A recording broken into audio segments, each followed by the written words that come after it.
Hello. कैसे हो सब लोग? बढ़िया है सर। बढ़िया। चलो तो ठीक है, आज से बेसिकली हम रियल फिजिक्स शुरू करेंगे। तो अभी तक जो पढ़ रहे थे थोड़ा mathematical part and unit dimension भी फिजिक्स है, लेकिन वो through out the physics use होती रहेगी और वो हम सीखते ही रहेंगे। उसमें डिफरेंट क्वांटिटीज की यूनिट्स क्या होती हैं, डायमेंशंस क्या होती हैं। तो मेन जो फिजिक्स के कॉन्सेप्ट्स हैं वो आज से हम शुरू करेंगे। तो आज जो हम टॉपिक शुरू करेंगे वो है मोशन इन वन डायमेंशन या रेक्टिलिनियर मोशन जिसको बोला जाता है। थोड़ा बहुत आप लोगों ने 9th क्लास में पढ़ा भी होगा, लेकिन उसको और थोड़ा डिटेल्ड में एप्लीकेशन पार्ट के साथ कि कैसे डिफरेंट सिचुएशंस में उसको अप्लाई किया जाता है वो हम यहाँ पर देखेंगे। ठीक है, तो सबसे पहले हम बात कर रहे हैं अब मोशन की। तो मोशन या रेस्ट की जब हम बात करते हैं तो पहले एक हम वर्ड बात करते हैं। ये जो टॉपिक हम पढ़ते हैं फिजिक्स में और 11th में मैक्सिमम जो हम फिजिक्स पढ़ते हैं वो फिजिक्स जो है कहलाती है मैकेनिक्स। तुम कई बार ये वर्ड सुनोगे भी, मैकेनिक्स क्या होता है। तो मैकेनिक्स क्या होता है, कोई बताएगा? Related to machine. Related to machine नहीं, मशीन से नहीं। सर मशीन के मतलब कैसे मूवमेंट रेस्ट और मतलब फिजिक्स कैसे लगती है, मैकेनिक्स उसकी रिलेटेड स्टडी है। नहीं, ऐसा ऐसे नहीं बोलते। मशीन से इसका लेना देना नहीं है, मतलब ये मशीन ठीक करने वाला मैकेनिक नहीं है। ठीक है। किसी भी चीज का मैकेनिज्म वो कैसे ऑपरेट करता है। नहीं, ये भी नहीं है। तो मैकेनिक्स क्या होता है? मैकेनिक्स फिजिक्स की वो ब्रांच है जिसमें हम बॉडी के मोशन से रिलेटेड जो चीज डिफरेंट पैरामीटर्स हैं उनको समझते हैं और कॉज ऑफ मोशन को समझते हैं। तो it is the branch of physics in which we deal with study of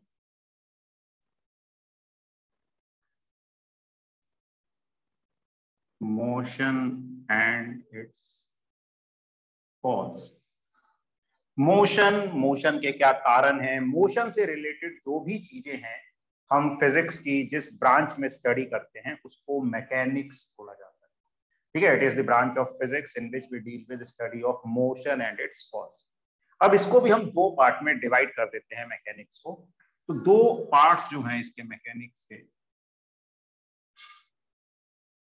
एक होता है काइनेमेटिक्स।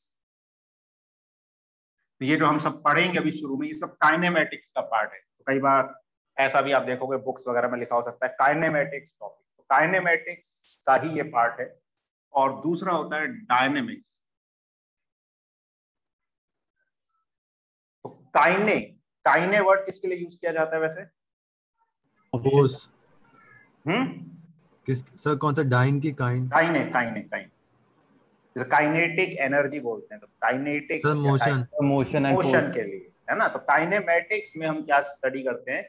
मोशन को स्टडी करते हैं without going into the cause of motion. हम मोशन और उसके डिफरेंट पैरामीटर्स को स्टडी करते हैं और हम उसके कॉज की चर्चा नहीं करते कि कारण क्या है, किस कारण से मोशन हो रहा है। तो in this we study about various parameters of motion without going into the cause of motion। Motion के कारण के बारे में हम बात नहीं करेंगे, हम सिर्फ मोशन और उससे रिलेटेड जो डिफरेंट पैरामीटर्स हैं उनके बारे में यहाँ पर हम सर बात। पैरामीटर्स मतलब पैरामीटर्स मतलब वेलोसिटी हो गई, एक्सीलरेशन हो गया, पोजीशन हो गई, ये सब चीज। ये तो सब पहले ही पढ़ा है ना। पहले पढ़ा है? कब पढ़ा है? 9th क्लास में। तो 9th में से जो पढ़ा है वही पढ़ते हैं 11th पे, लेकिन धीरे धीरे करके लेवल बढ़ेगा ना। मतलब उसमें जो 9th में पढ़ा है उसमें तुमने सिंपल सिंपल चीजें करी हैं, अब उसमें हम और एडवांस चीजें करेंगे। तो चीजें वही होती हैं तो तुम 6th 7th में पढ़ते थे, वो 9th में भी वही टॉपिक 6th 7th में भी देखोगे तो मोशन इंट्रोड्यूस हो जाता है ना, लेकिन उसका बस लेवल बढ़ता जाता है। तो वही चीजें हैं। तो जो तुमने पढ़ा है थोड़ा बहुत काम आएगा, अब लेवल उसका बहुत वास्ट हो जाएगा। चलो, तो काइनेमेटिक्स में हमने किसकी चर्चा की? मोशन और उसके डिफरेंट पैरामीटर्स। पैरामीटर्स मतलब जो भी उसकी डिफरेंट क्वांटिटीज हैं, like velocity, acceleration, position, displacement, distance, all this things. तो फिर डायनेमिक्स में क्या करते हैं? डायनेमिक्स में कॉज पढ़ते हैं मोशन के। हाँ, तो डायनेमिक्स में हम कॉज पढ़ते हैं, ठीक है। तो in this we study about the cause of motion. For example, force, torque, ठीक है। अब ये नाम अगर सुने तो अच्छा है, नहीं सुना मतलब टॉर्क, फोर्स तो सुना ही होगा। इसमें जैसे हम एग्जांपल की बात करें तो for example velocity, acceleration etcetera. मतलब सर मोशन के कंपोनेंट्स पढ़ते काइनेमेटिक्स में। देखो मैकेनिक्स, पूरी मैकेनिक्स में ही हम मोशन को पढ़ते हैं। अब मोशन अलग अलग तरह के हो सकते हैं, 1 डायमेंशनल, 2 डायमेंशनल, 3 डायमेंशनल, फिर circular motion, rotational motion, simple harmonic motion, there are many type of motions, वो सब हम पढ़ते हैं। तो मैकेनिक्स उस पूरी स्टडी को बोलते हैं। तो मैकेनिक्स एक्चुअली 11th का 50% पार्ट मैकेनिक्स है, और 50% पार्ट में हम पढ़ते हैं एक तो हीट एंड थर्मोडायनेमिक्स और दूसरा ऑसिलेशंस वाला पार्ट, ऑसिलेशंस एंड वेव्स वाला पार्ट। ऑसिलेशन में भी ऐसे एसएचएम जो है वो मोशन का ही पार्ट आ जाता है, लेकिन ठीक है उसको हम वेव से भी लिंक कर सकते हैं। तो 11th में मेनली हम 3 पार्ट पढ़ते हैं फिजिक्स के, mechanics, heat and thermodynamics, oscillations and waves. और मैक्सिमम टाइम हम मैकेनिक्स पढ़ने में लगाएंगे। और ये मैकेनिक्स के कॉन्सेप्ट क्या होता है, through out the physics use होते रहते हैं। तो हमको इसकी अंडरस्टैंडिंग होनी चाहिए, जिससे और टॉपिक में जहां भी ये यूज हो रहा है वहां पे हम इसको अच्छे से कर पाए। ठीक है, उसको 2 पार्ट में हम डिवाइड कर देते हैं अपनी कन्वीनियंस के लिए।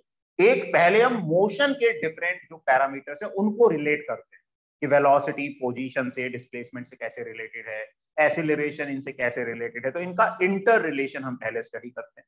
और फिर बाद में हम क्या करते हैं, बाद में उसके कॉज की बात करते हैं। भाई जो मोशन है उसका कारण क्या है, कैसे मोशन शुरू हुआ, या फोर्स है तो फोर्स क्या कर रहा है, टॉर्क है तो टॉर्क कैसे रोटेशन को अफेक्ट करता है, ये सब चीजें फिर हम उसके बारे में पढ़ते हैं।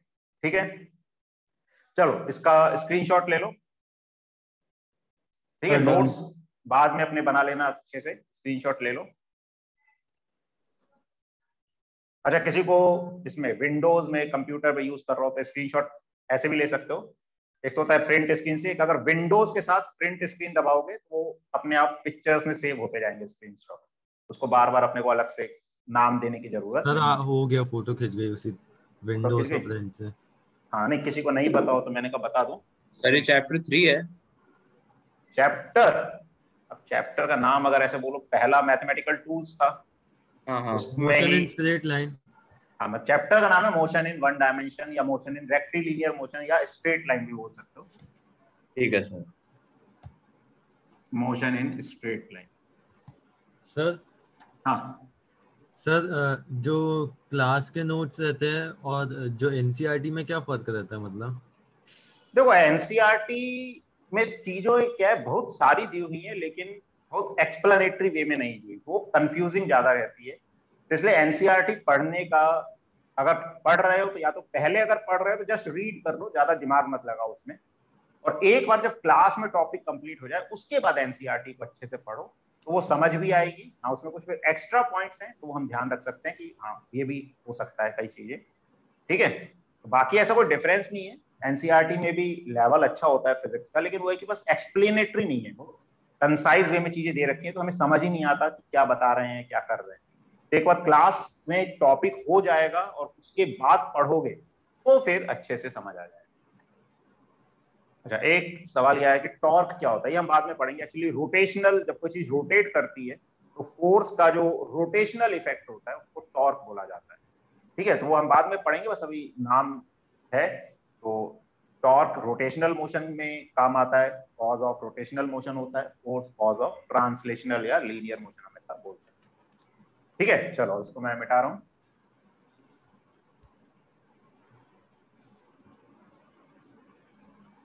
सर एनसीईआरटी में तो थर्मोडायनेमिक्स भी है। हाँ, तो वो मैंने बोला ना, हीट एंड थर्मोडायनेमिक्स फिजिक्स का एक part, mechanics, heat and thermodynamics and oscillation and waves, ये 3 पार्ट है लेवल। ठीक है सर, अभी नोट्स नहीं लिखे, वो बस अभी नोट्स नहीं लिखना है ना? अभी स्क्रीनशॉट ले लो, फिर नोट्स अपने बना लेना बाद में, है ना। जी सर। थोड़ा सा टाइम सेव हो जाएगा। क्या होता है, क्लासेस नहीं तो क्या होता है, कम पड़ जाती है, फिर एक्स्ट्रा क्लास लगाओ तो बहुत ज्यादा मिसमैच, वो मिसमैनेजमेंट हो जाता है चीज का। जी तो सर। अभी वो ले लो उसका स्क्रीनशॉट, मतलब नोट्स बनाने हैं, ऐसा नहीं कि स्क्रीनशॉट लेके फिर निश्चिंत हो जाओ। बाद में अपनी एक कॉपी जरूर बनाओ, क्योंकि रिवीजन के वक्त और अच्छे से समझने में वो कॉपी ही हमको ज्यादा हेल्प करती है। जी सर। चलो अब हम बात करते हैं रेस्ट एंड मोशन। तो अब हम बात किसी कर रहे हैं यहाँ पे मोशन की। देखो, रेस्ट की तो ऐसे बात करने का मतलब नहीं होता, लेकिन फिर भी जब हम बात करेंगे मोशन की तो रेस्ट अपने आप उसमें आ जाता है। तो रेस्ट एंड मोशन, तो रेस्ट का क्या मतलब होता है सर मतलब object which is not in motion. Object not in motion, simple सी बात है। स्टेशनरी।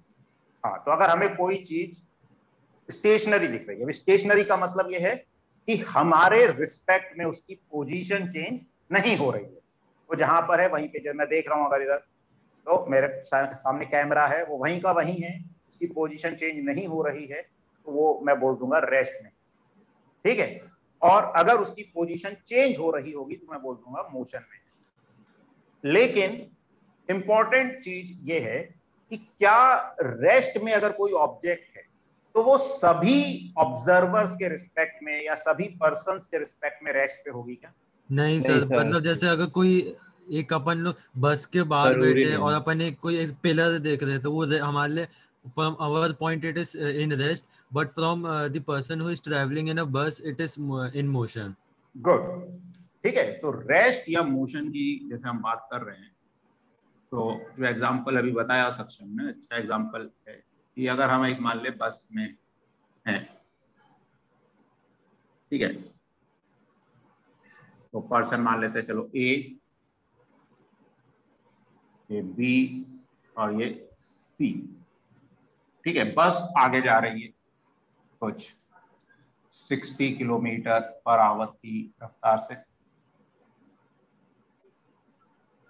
अब ए जो है रुका हुआ है ग्राउंड में, यहाँ पे मान लो एक पेड़ भी मान लेते हैं। तो ठीक है, ए रेस्ट पे, मतलब इसके रिस्पेक्ट में ग्राउंड पे, या रेस्ट पे जब हम फिक्स बोल रहे हैं, ए भी अभी फिक्स है, मतलब वहां पे रुका हुआ है, पेड़ फिक्स है ही ऑब्वियसली। तो ए को पेड़ कैसे दिखाई देगा, रुका हुआ या चलता हुआ? रुका रुका हुआ। हुआ रुका स्टेशनरी। हुआ, है ना। और ए को बी और सी कैसे दिखाई देंगे? चलते मोशन हुए। में। Motion, in motion. मोशन में, है ना। बस आगे जा रही है तो बस के साथ साथ वो भी आगे जा रहे हैं, मोशन में दिखाई देगी। सर ऑब्जर्वर को लगता है कि वो खुद स्टेशनरी है, तो इसलिए लगता है कि उसके आसपास की जो एनवायरनमेंट पे वो मोशन में है। हाँ, अब बी को सी कैसे दिखाई देगा, रेस्ट में या रेस्ट मोशन? में। रेस्ट, रेस्ट में। रेस्ट में, है ना। बी के रिस्पेक्ट में तो सी फिक्स है। जी बी सर। को तो भाई, बी और सी है बस में, तो बी को तो हमेशा सी एक फिक्स दूरी पर फिक्स पोजीशन पे दिखाई दे रहा है, तो बी को सी रेस्ट पे दिखाई देगा, सी को भी बी रेस्ट पे दिखाई देगा, लेकिन सी को ए कैसे दिखाई देगा? Motion motion. में। मोशन। मोशन। भले वो ग्राउंड में, जैसे हम कभी कई बार ट्रेन में जाते हैं, बस में जाते हैं, तो बाहर के जो ऑब्जेक्ट है पीछे की तरफ ऑपोजिट डायरेक्शन में मूव करते हुए दिखाई देते हैं। हम जब छोटे होते हैं, बच्चे बोलते हुए कि देखो मम्मी पेड़ पीछे जा रहा है, तो माँ बाप बताते नहीं बेटा पेड़ नहीं जा रहा, ट्रेन जा रही है। तो बच्चा भी सही बोल रहा है, उसके रिस्पेक्ट में पेड़ ही पीछे जा रहे हैं। लेकिन नॉर्मली जब हम बात करते हैं तो किसके रिस्पेक्ट में बात करते हैं? ऑब्जर्वर। ऑब्जर्वर के। ग्राउंड के रिस्पेक्ट। हाँ जैसे यस हम सर। आम इंसान की बात कर रहे हैं, जैसे कोई मम्मी पापा बच्चे को बोल रहे हैं कि ट्रेन चल रही है, पेड़ रुका हुआ, क्यों बोल रहे हैं? क्योंकि एक आम इंसान के लिए मेन चीज अर्थ के रिस्पेक्ट में जो भी चीज रुकी हुई है उसको हम कैसा मान लेते हैं, स्टेशनरी, यस और जो सर। चल रही है वो मूविंग। तभी हम अपने घर पे वापस लौट आते हैं, क्योंकि अर्थ के रिस्पेक्ट अपना घर फिक्स है, तो वहां से जाएंगे तो लौट के वहां आ सकते हैं। अगर वो चलता रहेगा तो फिर पता नहीं अपन निकल गए और वो कहीं और निकल गया, है ना। तो हम अर्थ के रिस्पेक्ट में चीजों को देखते हैं। लेकिन फिजिक्स में जब हम बात करते हैं तो जरूरी नहीं हर बार अर्थ से देखा जाए, हम अलग अलग फ्रेम से देख सकते हैं। मान लो तुम अर्थ से रॉकेट में चले गए, अंतरिक्ष में चले गए, तो तुम्हारे लिए तो वो इंपॉर्टेंट है कि तुम्हें स्पेसशिप से सब कैसे दिखाई दे रहा है। अर्थ अपनी एक्सिस के अबाउट भी घूम रही है, सन के अबाउट भी घूम रही है, अर्थ के साथ भी सब लोग घूम रहे हैं। तो रेस्ट या मोशन की जब हम बात करते हैं तो ये एब्सोल्यूट क्वांटिटीज नहीं होती।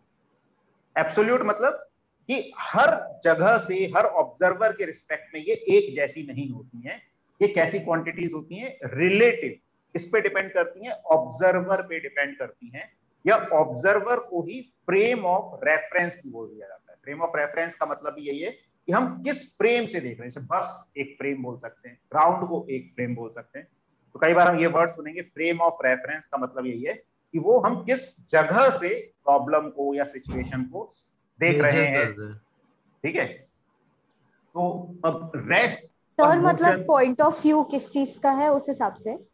हाँ पॉइंट ऑफ व्यू नहीं, मतलब पॉइंट ऑफ व्यू डिफरेंट चीज होगी। पॉइंट ऑफ व्यू होगा मेरा क्या मत है तुम्हारे बारे में, मतलब ये हो गया पॉइंट ऑफ ऑब्जर्वेशन। देख कहां से रहे हैं, देखने का नजरिया नहीं, देखने की लोकेशन एक तरीके से। Point of observer. सर तो ओके मतलब सर। पॉइंट ऑफ ऑब्जर्वेशन और फ्रेम ऑफ रेफरेंस एक ही बात हो गई। हाँ एक ही है, मतलब जो ऑब्जर्वर है वही एक तरीके से फ्रेम ऑफ रेफरेंस। जैसे मैं अभी हूँ यहाँ पे, मैं देख रहा हूँ, तो मेरे लिए ये मेरा जो घर है, कमरा है, ये क्या हो गया, एक रेफरेंस फ्रेम हो गया, फ्रेम ऑफ रेफरेंस। अगर मैं ऐसी बस में जा रहा हूँ तो बस मेरे लिए क्या हो गई, फ्रेम ऑफ रेफरेंस हो गई। तो अगर मैं पर्सन की बात करूंगा तो मैं पर्सन सिटिंग इन दी बस बोल दूंगा। या अगर पर्सन की बात नहीं करनी, पूरे एज ए बस की बात करनी है, तो उसको फ्रेम ऑफ रेफरेंस बोल देते हैं। We are looking from the frame of बस, इस तरीके से, जी सर। ठीक है। तो अब रेस्ट या मोशन को एक्सप्लेन करने के लिए मुझे एक टर्म एक्सप्लेन करनी पड़ेगी पहले, पोजीशन। तो पोजीशन क्या होती है, पोजीशन होती है किसी भी ऑब्जेक्ट की या पार्टिकल की location in the space with respect to observer. क्योंकि देखो ऑब्जर्वर पे भी डिपेंड करेगा पोजीशन कहां पर है। जैसे मेरे को कोई चीज मेरे सामने दिख रही है, लेकिन मेरे सामने कोई और बैठा हुआ है, तो उसको, जैसे मेरे को मान लो ईस्ट में दिखाई दे रही है तो उसको वेस्ट में दिखाई देगी।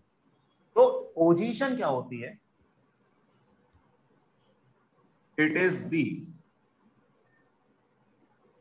Location of an object in space. Space का मतलब अंतरिक्ष नहीं, हमारे आसपास जो भी है वो सब स्पेस ही है ना।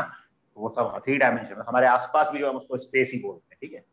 तो it is the location of an object in space with respect to observer or frame of reference। Sir एक तरह से ये भी एक तरह का वेक्टर ही हो गया, इस पे डायरेक्शन भी हो गई और एक डिस्टेंस में मैग्नीट्यूड भी आ गया। हाँ पोजीशन, जैसे हमने एक पोजीशन वेक्टर पढ़ा था, याद है तुम? Yes sir. Yes sir. वो वही चीज है। अगर हम वेक्टर फॉर्म में बात करें तो मेरे रिस्पेक्ट में अगर मैं उसकी डायरेक्शन भी ऐड कर दूंगा और मैग्नीट्यूड भी ऐड कर दूंगा तो इट इज अ वेक्टर। इसीलिए हमने वो पोजीशन वेक्टर पढ़ा था, वो यहाँ पे यूज होता है जब हम वेक्टर्स की टर्म्स में बात करते हैं।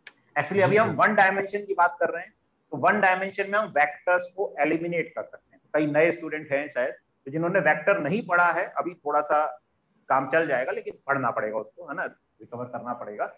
तो वेक्टर्स की जरूरत नहीं, क्योंकि हम 1 डायमेंशन की बात कर रहे हैं। तो 1 डायमेंशन में क्या होता है, हम एक लाइन के अलोंग मोशन की बात कर रहे हैं। तो हम क्या करते हैं, वेक्टर को कैसे यूज करते हैं, इसमें हमने आगे पॉजिटिव मान लिया तो पीछे को नेगेटिव मान लिया, बस इतना वेक्टर काम आता है। तो यहाँ पे पूरा 3 डायमेंशनल वाला वेक्टर या 2 डायमेंशनल वाला वेक्टर यूज नहीं होगा। सर इसमें मतलब नॉर्मल वो जो 180 डिग्री 0 डिग्री में वेक्टर एडिशन सब्ट्रैक्शन होता था वही वैसा ही है। हाँ उसको वैसे भी नहीं बोले तो हम सीधी सी बात है, हम क्या करते हैं, एक डायरेक्शन को पॉजिटिव मान लेते हैं, एक नेगेटिव। कॉमन कन्वेंशन होता है आगे पॉजिटिव पीछे नेगेटिव, बाकी हम अपनी चॉइस है। अगर कुछ पहले से स्पेसिफाई नहीं है तो हम पीछे पॉजिटिव आगे नेगेटिव भी मान सकते हैं।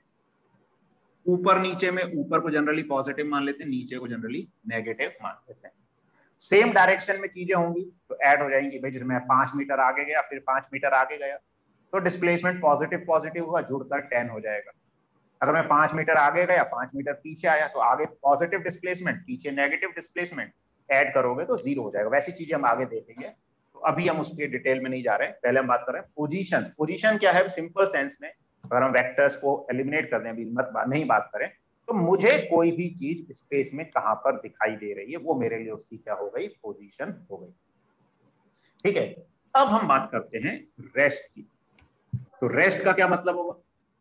Rest sir stationary with respect to the observer और पॉइंट ऑफ रेफरेंस। अब देखो, हमने पोजीशन डिफाइन कर ली, तो हम क्या बोल सकते हैं, अगर ऑब्जर्वर के रिस्पेक्ट में ऑब्जेक्ट की पोजीशन फिक्स रहती है, पोजीशन चेंज नहीं होती है। पोजीशन क्या है? लोकेशन। तो अगर उसकी लोकेशन फिक्स है तो हम उसको किस पे बोल सकते हैं? रेस्ट पे। ठीक है, तो rest means if position of object. Sir हाँ, एक डाउट है सर, जैसे अपन एक सर्कुलर मोशन में मान लीजिए सर, एक ट्रैक है, रेलवे ट्रैक है, एक वो ऐसे सर्कुलर मोशन, इसका ट्रैक है सर्कुलर है, और अपन उस ट्रेन में घूम रहे हैं, तो अपन सेंटर की तरफ देख रहे हैं, तो सेंटर का जो डिस्टेंस होगा रेडियस होगा, पर रेडियस तो ऐसे बदलेगा नहीं, क्यों? बट लेकिन डायरेक्शन बदलेगी, तो क्या तो भी रेस्ट में ही रहता है क्या? मतलब नहीं, रेस्ट में नहीं रहेगा ना, मोशन हो गया ना। पोजीशन का मतलब ही है ना, जैसे अब उसमें वेक्टर नेचर आ जाएगा, कि वेक्टर नेचर है कि डायरेक्शन चेंज हो रही है तो भी पोजीशन चेंज मान। ओके सर, मतलब एक्चुअली पोजीशन जब हम 3 डायमेंशन में बात करते हैं, it is a vector quantity. 2 dimension 3 dimension में अगर हम बात करेंगे, 1 डायमेंशन में भी वेक्टर क्वांटिटी है, लेकिन हमें अलग से वेक्टर की नॉलेज की जरूरत नहीं है उसके लिए, हम सीधे पॉजिटिव नेगेटिव से काम चला सकते हैं। तो मतलब सर डायरेक्शन चेंज हो गई तो मतलब पोजीशन में चेंज हो जाती है मतलब? तो तब भी पोजीशन, भाई मैं खड़ा हुआ हूँ, मेरे सामने एक सर्कल में कोई घूम रहा है, तो क्या वो रेस्ट पे मतलब बोला जाएगा क्या? No sir. भाई उसके डिस्टेंस, मैं सेंटर पे खड़ा हूँ, मेरे सामने एक घूम रहा है सर्कल में कोई पर्सन या कोई गाड़ी घूम रही है, तो रेस्ट पे थोड़ी बोली जाएगी।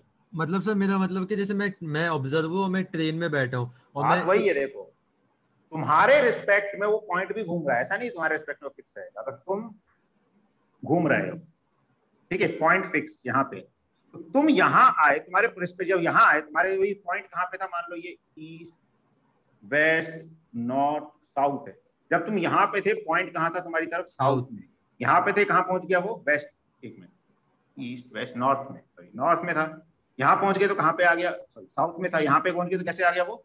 नॉर्थ में आ गए। तो क्या, तो तुमको एक्चुअली में वो पॉइंट घूमता हुआ दिखाई देगा। अपन ग्राउंड से देख रहे हैं, अपने को लग रहा है अपन घूम रहे हैं, लेकिन अपने को क्या दिखाई देगा? अगर हम अपने आप को फिक्स मान लें तो हमको क्या होगा, जैसे हम इधर जा रहे हैं तो हमको पॉइंट ऐसे घूमता हुआ दिखाई देगा।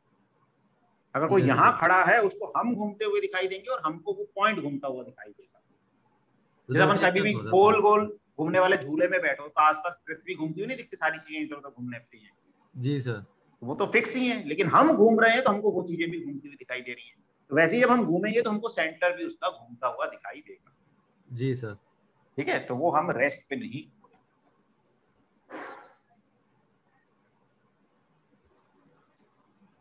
ठीक है, तो रेस्ट क्या है? पोजीशन ऑफ ऑब्जेक्ट, मतलब if position of object remains fixed with respect to observer and observer is same as frame of reference. तो फिर मोशन किसको बोलेंगे? Motion sir, if an object is not in rest with respect position to of observer object, point of reference. हाँ, if position of object, if position of object changes with respect to the observer, changes with respect, simple सी बात है, यहाँ पे position fix थी, वहां पे position बदल रही है। तो if position of object changes with respect to observer, then it is said to be in motion, तो उसको मोशन में बोला जाएगा। ठीक है, तो अगर पोजीशन ऑब्जर्वर के रिस्पेक्ट में फिक्स है तो बॉडी रेस्ट पे कहलाएगी, पोजीशन ऑब्जर्वर के रिस्पेक्ट में मूविंग है तो वो मोशन में या चेंज हो रही है तो मोशन में कहलाएगी। अब देखो, ऑब्जर्वर तो कोई भी हो सकता है। जब हम बात करते हैं, मैं ऑब्जर्वर हूं अलग चीज है, कोई और ऑब्जर्वर है उसके लिए अलग चीज है, तो हम किसी भी चीज को एब्सोल्यूट रेस्ट पे नहीं बोल सकते। हम बोले हम रेस्ट पे हैं तो हम रेस्ट पे नहीं है। क्यों? अगर मैं खड़ा भी हूं तो क्या हो सकता है, किसी के रिस्पेक्ट में मैं चल रहा हूँ, या मान लो अर्थ पे ही खड़ा हूँ, तो अर्थ अपनी एक्सिस पे घूम रही है, उसके साथ साथ मैं भी घूम रहा हूँ, तो अर्थ के साथ साथ घूम रहा हूँ, अर्थ सन के अबाउट घूम रही है, तो उस तरह से भी हम घूम रहे हैं। तो हम अर्थ के रिस्पेक्ट में भी, मतलब अर्थ के रिस्पेक्ट में रेस्ट में, लेकिन अर्थ खुद रेस्ट पे ही नहीं है। हाँ ठीक है, ऐसे हम गैलेक्सी की बात करें तो गैलेक्सीज भी एक दूसरे से दूर जा रही हैं। तो कोई भी चीज हम एब्सोल्यूट रेस्ट या एब्सोल्यूट मोशन में नहीं बोल सकते। ये जो रेस्ट और मोशन है, ये एब्सोल्यूट क्वांटिटीज नहीं होती, ये कैसी क्वांटिटीज होती हैं, रिलेटिव क्वांटिटीज होती हैं। ठीक है, तो rest and motion sir relative quantity से मतलब कि ऑब्जर्वर से रिलेटेड, ऑब्जर्वर डिपेंड। ठीक है, रिलेटिव क्वांटिटीज, रिलेटिव का मतलब ऑब्जर्वर डिपेंडेंट। ठीक है, देयर इज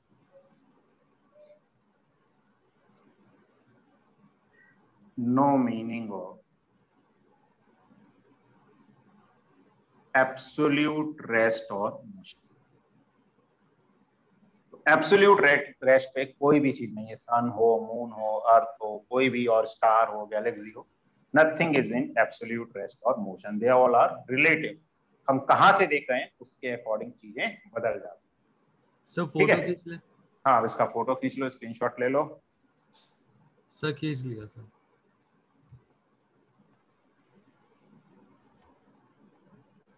ले ली सर। चलो,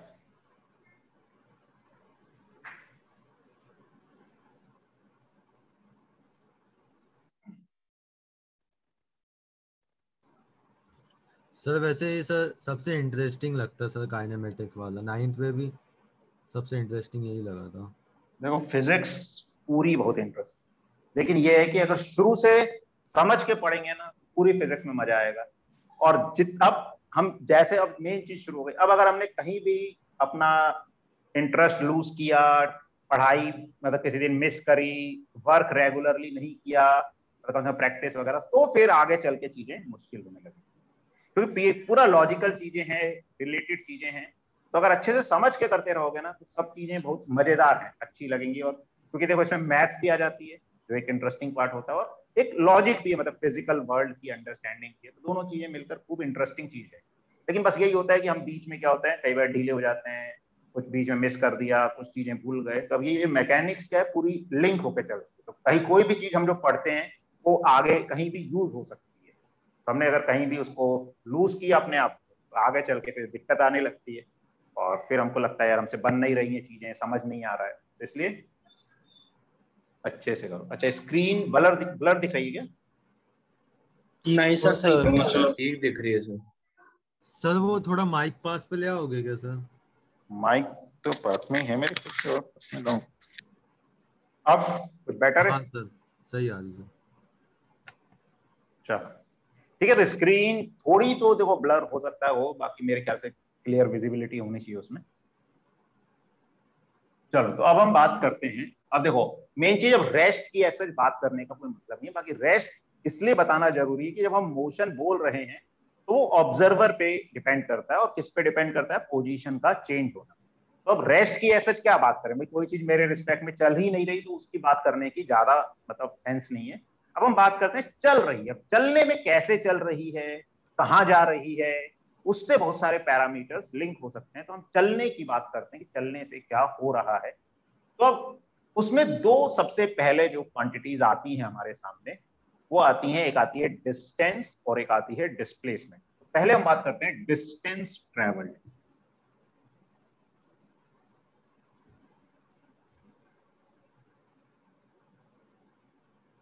डिस्टेंस ट्रेवल्ड क्या होता है? डिस्टेंस ट्रेवल्ड सर मतलब distance between two position, total distance between two position, total path travelled. Path travelled by, मतलब वही ऑब्जेक्ट डिस्प्लेसमेंट, तो मतलब 2 पॉइंट के बीच पे जो शॉर्टेस्ट डिस्टेंस है, और डिस्टेंस मतलब जितना भी टोटल कवर कर रहा है उसने डिस्टेंस हो गया। चलो रोशन, तुम क्या बोल रहे हो? Distance covered by an object.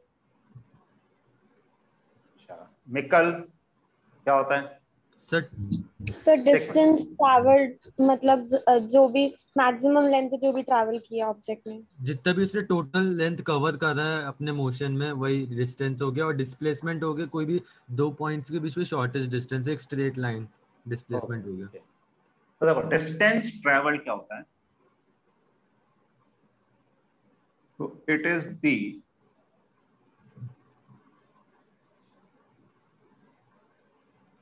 Actual path length.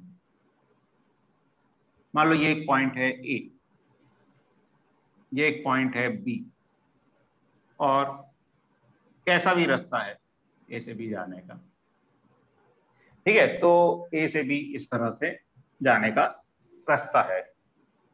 तो डिस्टेंस ट्रेवल क्या होता है, जो भी एक्चुअल पाथ फॉलो करता है कोई भी ऑब्जेक्ट, उस एक्चुअल पाथ की लंबाई। इसको आप कैसे नाप सकते हैं, जैसे मान लो हमने एक धागा रख दिया यहां से ऐसे बिल्कुल इसके अलाउंग, और फिर उस धागे को खींच के स्केल से मेजर कर लिया, तो जो धागे की लंबाई होगी वो डिस्टेंस आ जाएगा। तो डिस्टेंस होता है एक्चुअल पाथ लेंथ। जैसे अब हम भी कहीं जाते हैं तो सड़कें सीधी तो होती नहीं, घूम फिर के जाना पड़ता है, तो वो जो रास्ता है उस रास्ते की एक्चुअल लंबाई जो हम तय करते हैं वो क्या कहलाती है, डिस्टेंस कहलाती है। तो it is the actual path length. अब ये लेंथ है, इसकी कोई डायरेक्शन नहीं होती, कैसी क्वांटिटी होती है ये, स्केलर। सब पर डायरेक्शन भी तो डाल सकते हैं ना, कि पहले वो नॉर्थ मोड़ा फिर वेस्ट, अच्छा मतलब एक फिक्स डायरेक्शन नहीं है। मतलब डिस्टेंस का मतलब है हम ए से बी की बात कर रहे हैं, पाथ की लंबाई, क्या उस लंबाई की कोई डायरेक्शन है सकती है क्या, ए टू बी, वो तो अलग चीज होगी ना। हाँ ये इस पाथ की क्या लंबाई की बात, वेक्टर मतलब जिसकी एक फिक्स डायरेक्शन हो, वेरिएबल डायरेक्शन थोड़ी होती है। ओके सर, मतलब एक ही डायरेक्शन देनी चाहिए, और डिस्टेंस में कई सारी डायरेक्शंस आ जाती थी कि पहले नॉर्थ हाँ, मोड़ा फिर साउथ मोड़ा। तो डिस्टेंस है एक्चुअल पाथ, उसमें हम क्या कर रहे हैं, सिर्फ लंबाई मेजर कर रहे हैं, हम इसमें डायरेक्शन की बात नहीं कर रहे। डायरेक्शन कुछ भी हो, we are interested only in the length of the path, we are not talking about मतलब डायरेक्शन। जब भी हम डिस्टेंस की बात कर रहे हैं तो सीधी सी बात क्या होती है, हम इसमें डायरेक्शन की बात को लेकर ही नहीं आ रहे, we are not including direction. और जहां डायरेक्शन नहीं है वहां पर वेक्टर का वैसे ही सेंस नहीं बनता है, ठीक है। तो ये एक्चुअल पाथ लेंथ को डिस्टेंस बोला जाता है, और ये एक स्केलर क्वांटिटी है। क्या कभी ये नेगेटिव हो सकती है, नहीं sir, no sir, no sir, positive ही लेते हैं। पॉजिटिव जीरो हो सकती है, हाँ सर, यस सर, डिस्टेंस हो सकती है जीरो। जीरो तो हो सकती है, हम चले ही ना, वहीं के वहीं खड़े रहे हैं।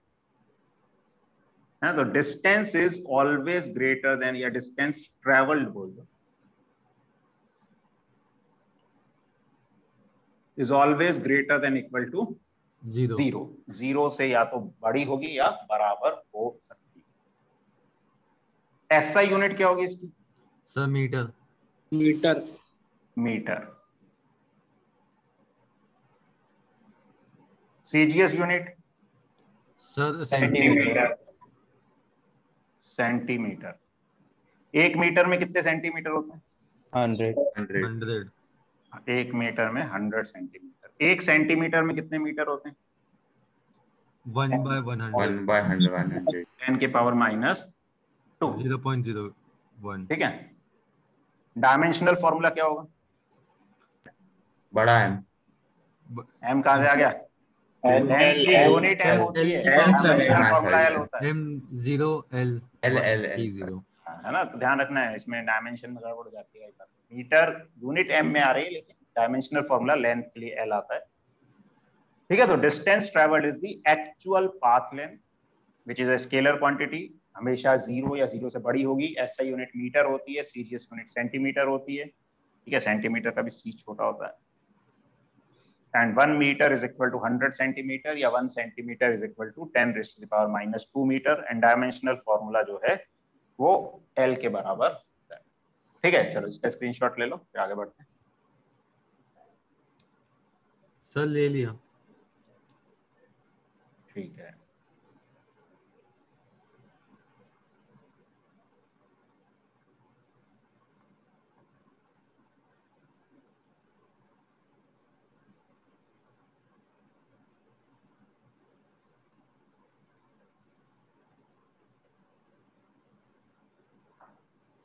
अब हम बात करते हैं डिस्प्लेसमेंट की।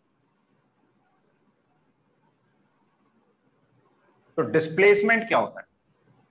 एक मतलब शॉर्टेस्ट डिस्टेंस बिटवीन 2 पॉइंट्स, मतलब एक स्ट्रेट लाइन डिस्टेंस रहता है, शॉर्टेस्ट डिस्टेंस बिटवीन 2 पॉइंट्स। हाँ, तो देखो displacement means shortest distance between 2 points. अब जैसे ए से बी जाने का रास्ता ये है, तो ए से बी ऐसे जा रहे हैं, लेकिन अगर हम ए से बी को एक स्ट्रेट लाइन से जोड़ दें, जरूरी नहीं हम इस रास्ते जा सकते हैं, चाहे जा पाए चाहे नहीं जा पाए, ए से बी को जोड़ने वाली जो लाइन है, उस लाइन की जो लंबाई है उसको हम शॉर्टेस्ट डिस्टेंस भी बोल देते हैं।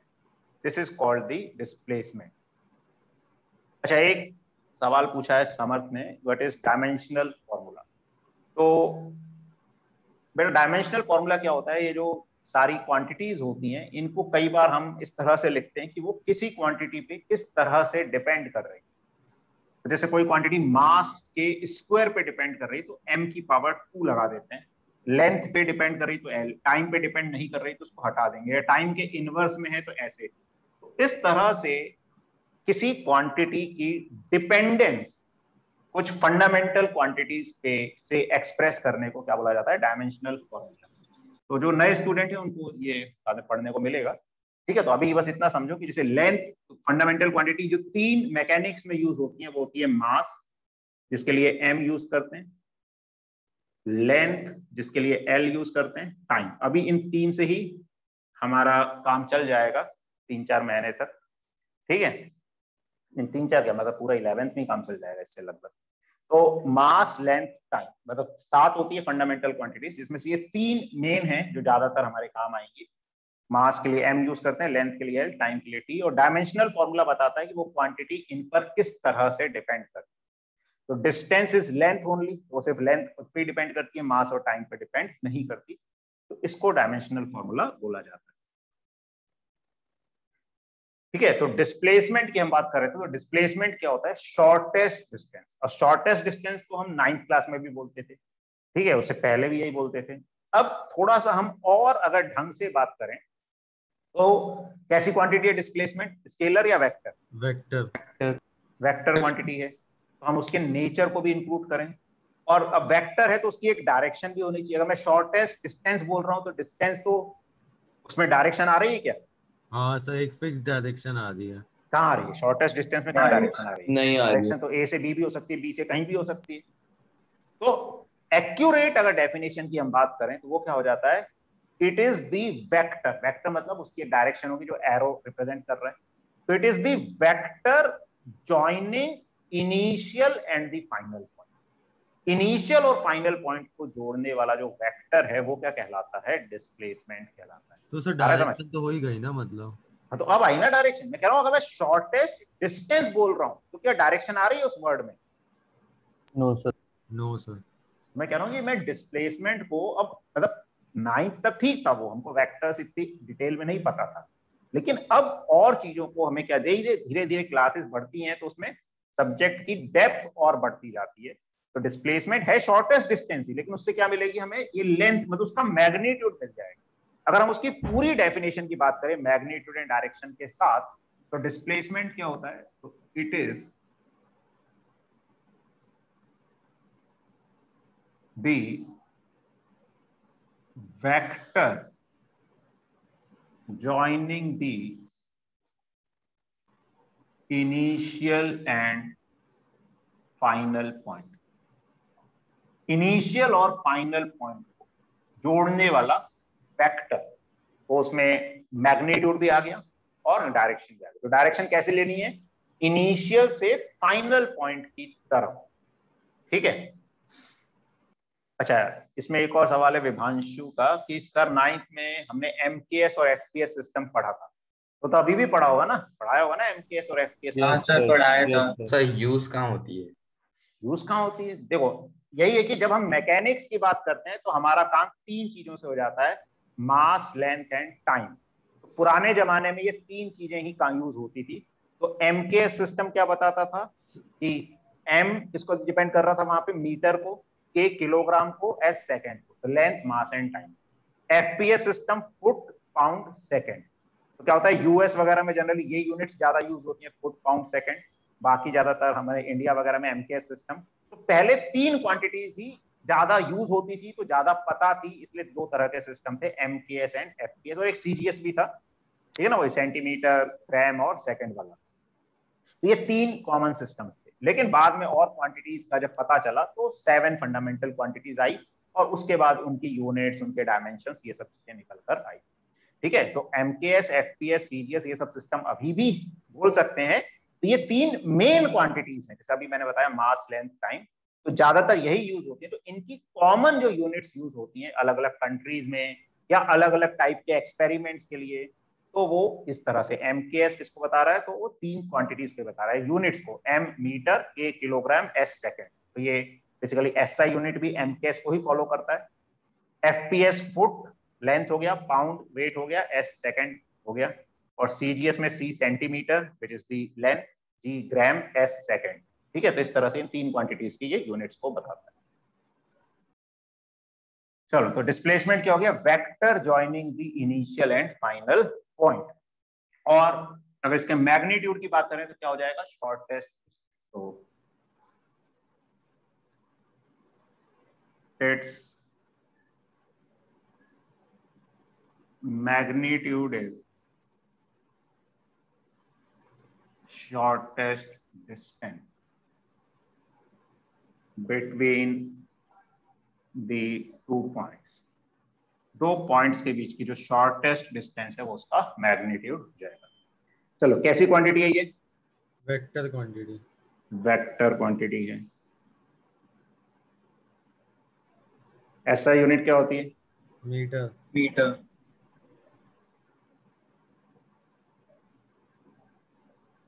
CGS centimetre, centimetre.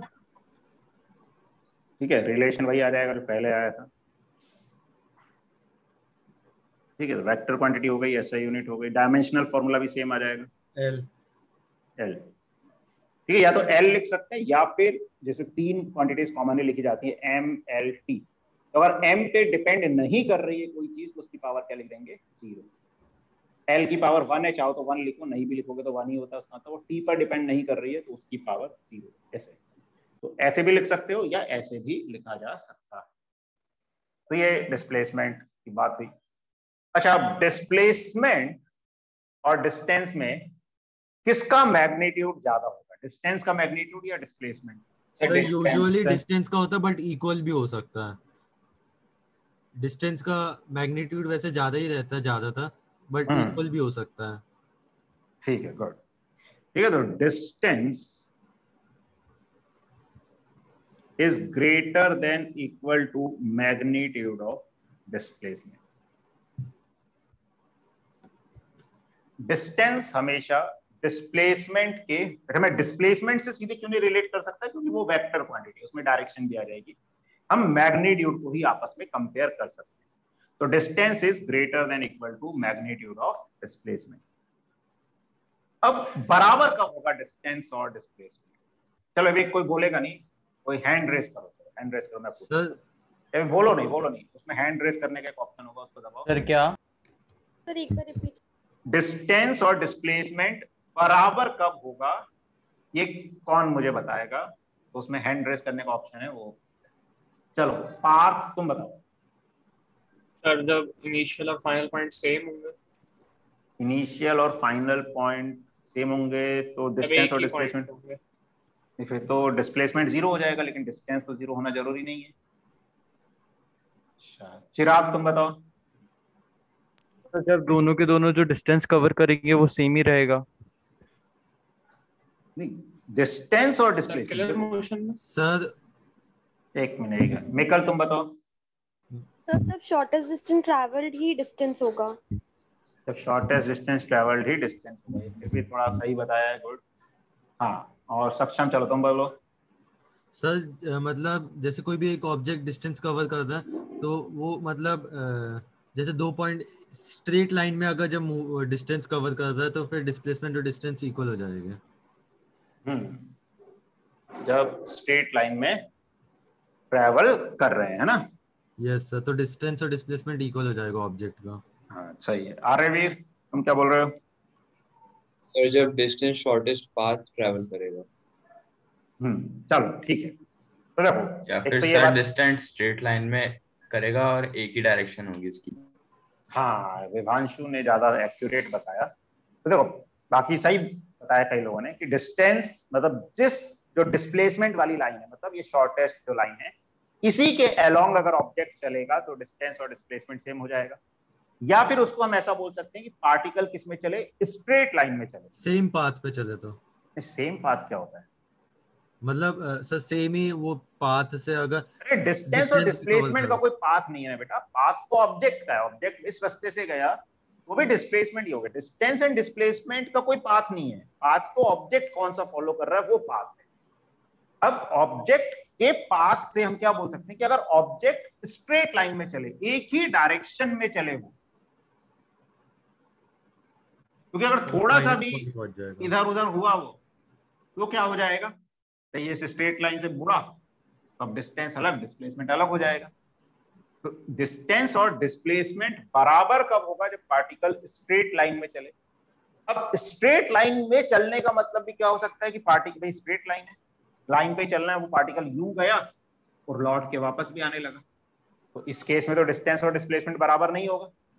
तो डिस्टेंस और डिस्प्लेसमेंट बराबर तब होता है जब पार्टिकल स्ट्रेट लाइन में चले और एक ही डायरेक्शन में चले, मतलब अपनी डायरेक्शन चेंज ना करे। आया समझ? जी सर, और फाइनल पॉइंट पे पहुंच जाए। फाइनल पॉइंट कुछ नहीं होता, ना भी पहुंचे क्या दिक्कत है, तो डिस्प्लेसमेंट नहीं होगा क्या? तुम घर से निकले कोचिंग के लिए, नहीं पहुंचे कोचिंग, मार्केट में रुक गए, तो क्या तुम्हारा डिस्प्लेसमेंट जीरो हो गया क्या? सर क्या? राइट, फाइनल पॉइंट पे पहुंचना जरूरी नहीं है ना डिस्प्लेसमेंट के लिए। भाई यहाँ से कोई निकला, यहाँ पहुंचना था, नहीं पहुंचा, यहाँ से यहाँ गया, तो क्या अपन नहीं बोलेंगे उसका कुछ डिस्टेंस ट्रेवल है या डिस्प्लेसमेंट है? जी सर। तो फाइनल पॉइंट कुछ नहीं है, अगर पोजीशन चेंज हो रही है दैट मींस मोशन है, मोशन है दैट मींस डिस्प्लेसमेंट और डिस्टेंस हो सकता है। ठीक है, तो क्या चीज है कि डिस्टेंस हमेशा डिस्प्लेसमेंट के से ज्यादा होता है जनरली। क्यों ज्यादा होता है? क्योंकि डिस्टेंस में पाथ लेंथ आती है, वो डिस्प्लेसमेंट से ज्यादा हो सकती है। लेकिन बराबर कब हो सकते हैं, वो चीज की हम बात कर रहे हैं कि distance travelled will be equal to magnitude of displacement if particle travels in a straight line and in one direction only. Sir तो जैसे ए और बी पॉइंट्स है, इसमें जैसे ए आपने जो ऊपर ये एग्जांपल बताया था, ए से लेकर बी तक ये डिस्प्लेसमेंट आ गया है ना। बट इस पे जैसे बोला है कि डिस्टेंस और डिस्प्लेसमेंट तब इक्वल होता है जब वो डिस्टेंस स्ट्रेट लाइन में कवर करता है वन डायरेक्शन पे। पर जरूरी थोड़ी कि सर ऑब्जेक्ट ये बी की तरफ जाए, और दूसरी डायरेक्शन में भी तो जा सकता है ना। जा सकता है ना, इसीलिए तो ये आ रहा है ना जनरल रिजल्ट, डिस्टेंस डिस्प्लेसमेंट से ज्यादा हो सकता है या बराबर हो सकता है। तो अगर नहीं जाएगा उस लाइन में, बराबर नहीं होगा। ये थोड़ी कह रहा हूं कि हमेशा वहां जाना, बराबर कब हो, बराबर होने की ये कंडीशन है। अदरवाइज तो ये कंडीशन है ना ग्रेटर देन, अगर वो स्ट्रेट लाइन में नहीं जाएगा एक ही डायरेक्शन में, तो फिर वो ज्यादा हो जाएगा। बराबर कब होगा, हम उसके लिए बात करें। ओके सर, ठीक है, क्लियर है सबको ये? Yes sir. चलो इसका स्क्रीनशॉट ले लो। ले लिया सर।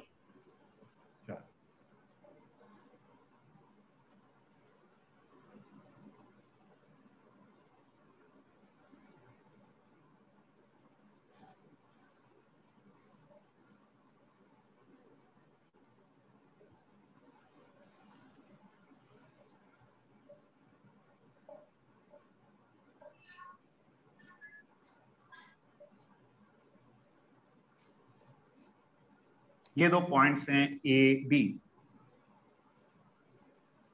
इनके बीच की दूरी है 10 मीटर। ए से बी जाने का एक ऐसा रास्ता है जो कि सेमी सर्कुलर है, और एक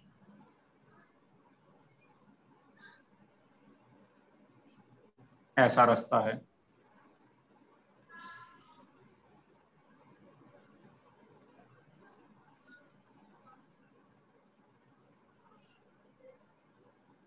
ठीक है, so this is path 1 and this is path 2।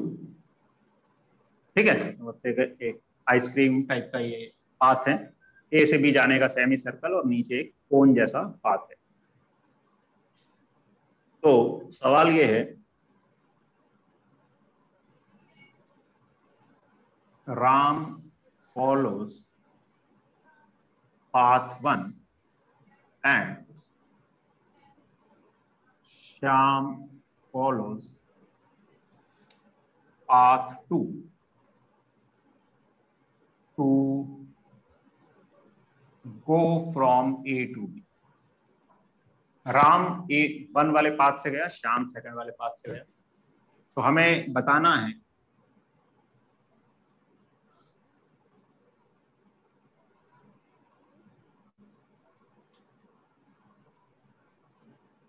Ram and Shyam का डिस्टेंस ट्रेवल्ड क्या होगा एंड डिस्प्लेसमेंट क्या होगा।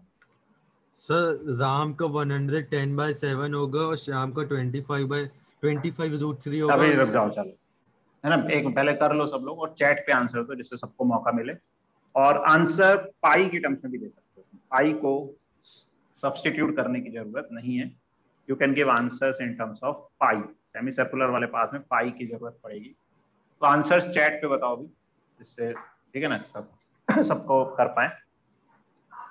तो सेमी सर्कुलर पाथ से राम गया, ये जो एक ऐसा ट्राइंगुलर या बी शेप का पाथ है, इससे श्याम गया, ए से बी गए दोनों। तो डिस्टेंस ट्रेवल्ड क्या होगा। अच्छा, और आंसर देते वक्त ये मेंशन कर सकते हो, इसको फर्स्ट बोल सकते हो, फर्स्ट का आंसर ये, सेकंड का ये, थर्ड का ये, फोर्थ का ये, जिससे कंफ्यूजन ना हो।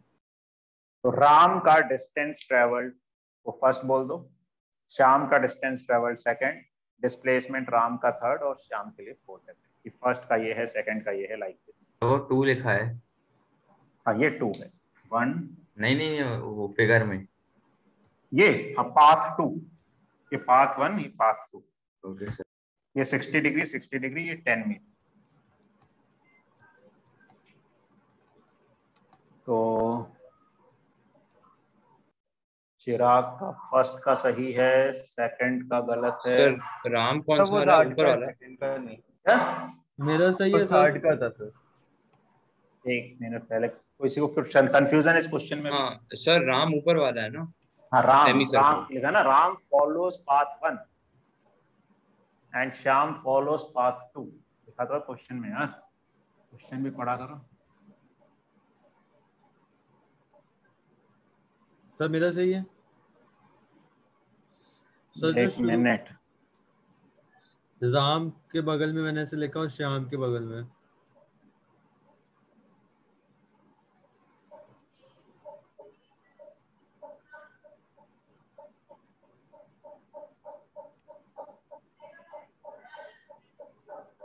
वो सर शुरू के जो 2 दिए उसपे से एक गलत था,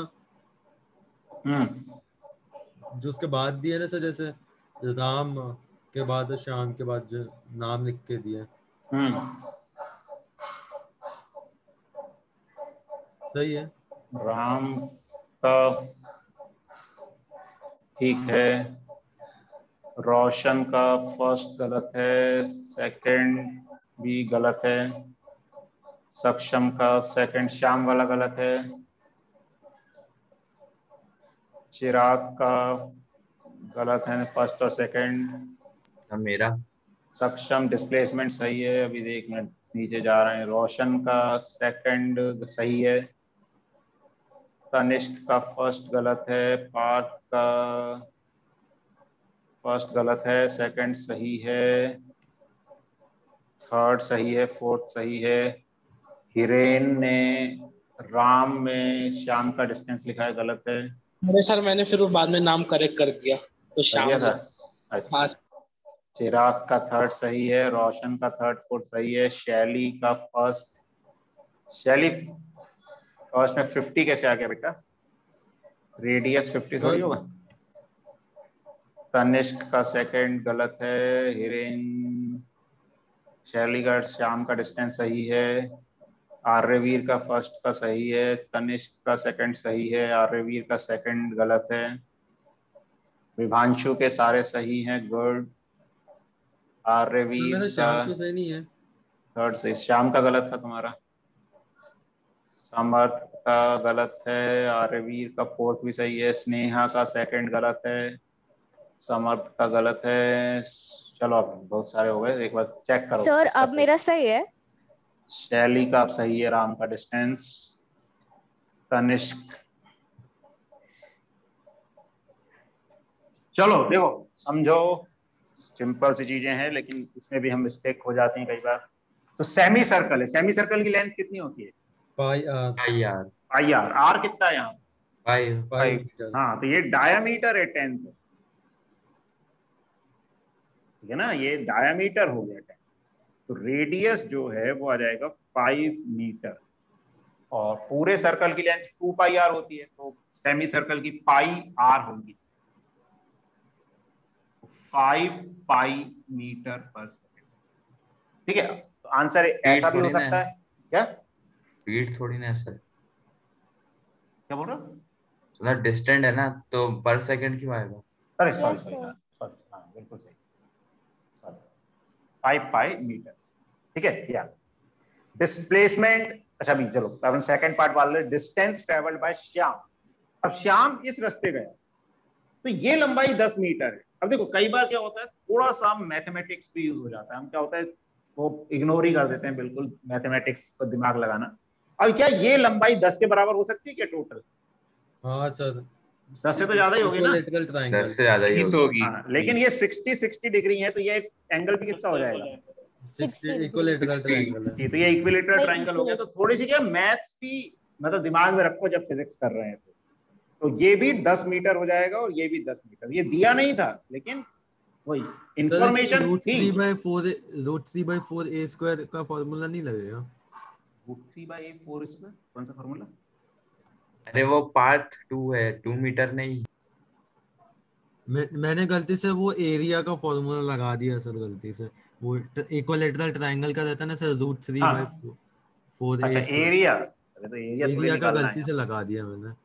चलो 30 मीटर तो हो जाएगा। हाँ, तो वही चीजें ध्यान रखनी है। देखो क्या होता है कई बार हमारे को नॉलेज है लेकिन उसको सही समय पे अप्लाई नहीं करते तो भी फायदा नहीं मिलता ना, एग्जाम में नुकसान हो जाता है फिर उस चीज का। तो सिंपल से हमें क्या चाहिए थी, लंबाई चाहिए। ये दी नहीं थी लेकिन इंफॉर्मेशन सफिशिएंट थी क्वेश्चन में कि हम निकाल सके। तो ये एंगल इसलिए दिए थे जिससे हमें समझ आ रहा है ट्राइंगल कैसा है। तो सही आ गया 10 मीटर 10 मीटर। तो टोटल कितना श्याम ने डिस्टेंस ट्रेवल किया? 20 मीटर, 20 मीटर। अब डिस्प्लेसमेंट इज शॉर्टेस्ट डिस्टेंस, तो वो तो यही हो जाएगी। तो ये दोनों के लिए क्या हो जाएगा, 10 मीटर के बराबर हो जाएगा। ठीक है, तो इसका स्क्रीनशॉट ले लो।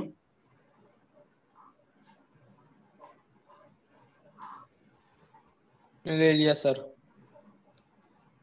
ले लिया सर। चलो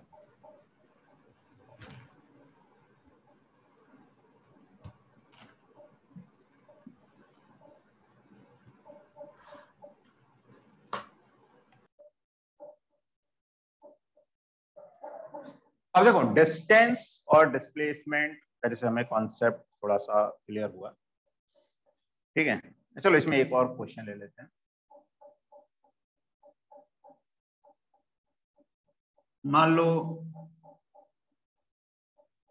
ये एक पॉइंट है ए और ये एक पॉइंट है पी। इन दोनों के बीच की दूरी है 10 मीटर। ठीक है,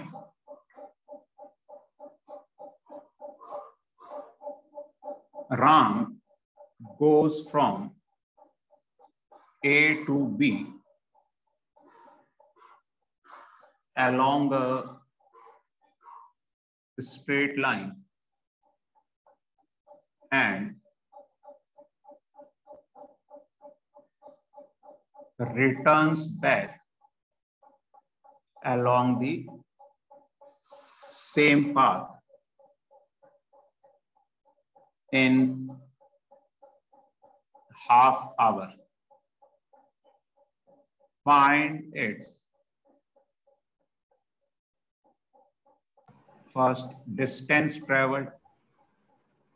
अच्छा, ये भी बोलना नहीं है, अभी चैट पे लिखना है. And second displacement.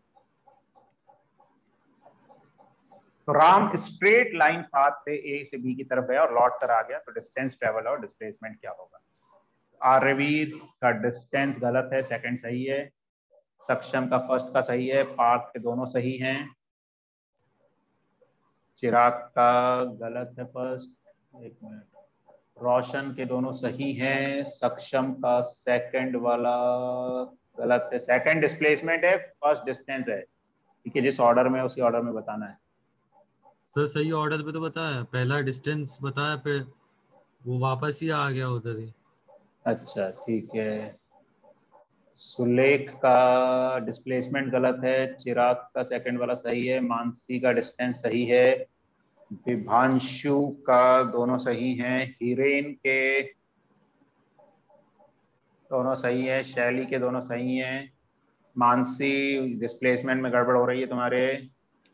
समर्थ का फर्स्ट सही है. सुलेख का डिस्प्लेसमेंट सही है. तनिष्क का फर्स्ट पार्ट गलत है. मिक्कल के दोनों गलत नहीं, मिक्कल का फर्स्ट सही है, सेकंड गलत है. ध्वनित के दोनों सही हैं. समर्थ का गलत है. उन्नति का डिस्प्लेसमेंट सही है, डिस्टेंस गलत है. स्नेहा के दोनों सही हैं. मिक्कल का सेकंड का सही है.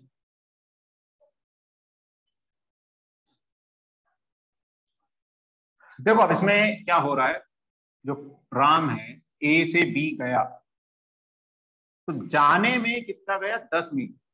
फिर लौट कर भी आया है वापस, तो आते वक्त भी तो 10 मीटर वापस आया.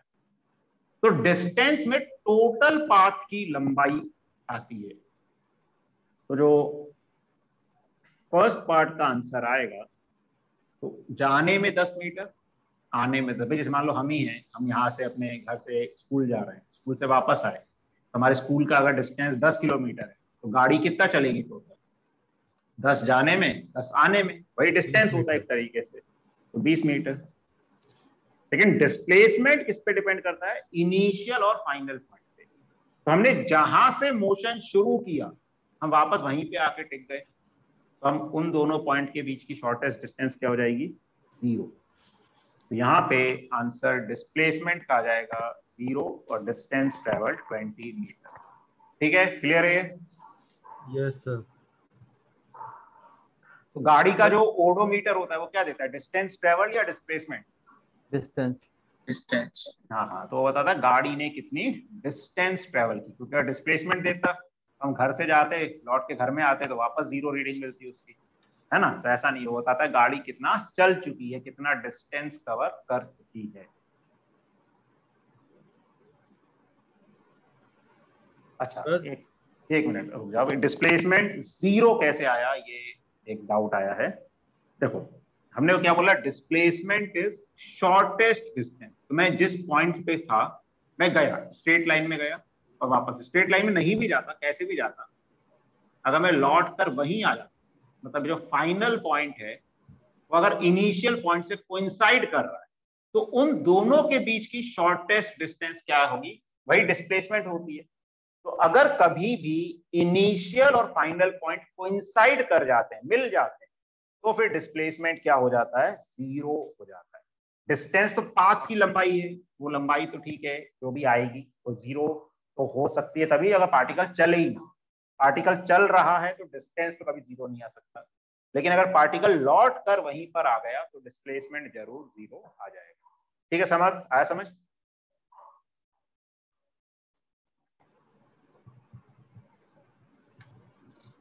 हाँ चलो, कुछ बोल रहे थे सक्षम?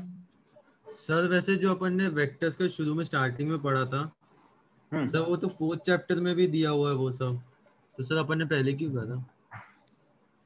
पहले क्यों करा? पहले इसलिए करा कि उसका यूज कई बार हम रेक्टिलिनियर मोशन में भी कर लेते हैं। अब वो एनसीईआरटी के हिसाब से है, हम जब थोड़ा सा पढ़ते हैं या कुछ प्रैक्टिस करोगे तुम थोड़े कॉम्पिटिटिव लेवल के क्वेश्चंस की, तो कई जगह पे 1D में भी उसके क्वेश्चंस मिल सकते हैं, इसलिए हमने पढ़ लिया जिससे हम उसको अच्छे से यूज कर सकें। ठीक है,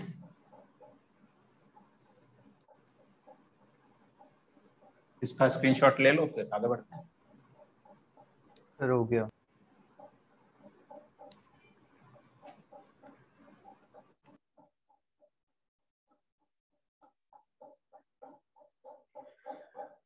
चलो, तो डिस्टेंस और डिस्प्लेसमेंट बता रहा है कि बॉडी चल रही है, ठीक है, जो एक्चुअल रास्ते से गई उसकी लंबाई डिस्टेंस हो गई, शॉर्टेस्ट दूरी डिस्प्लेसमेंट हो गई, ठीक है ना। इसीलिए क्या होता है, जैसे हम सड़क से जाते हैं कहीं पर, तो सड़क को फॉलो करना पड़ेगा, तो आड़ा तिरछा पाथ होता है, तो डिस्टेंस ज्यादा हो जाती है। लेकिन जब प्लेन वगैरह हैं वो सीधे जाते हैं, तो उनको कम दूरी तय करनी पड़ती है एक्चुअली में, एक जगह से दूसरी जगह जाने में उनकी स्पीड भी ज्यादा रहती है, तो भी टाइम कम लगता है।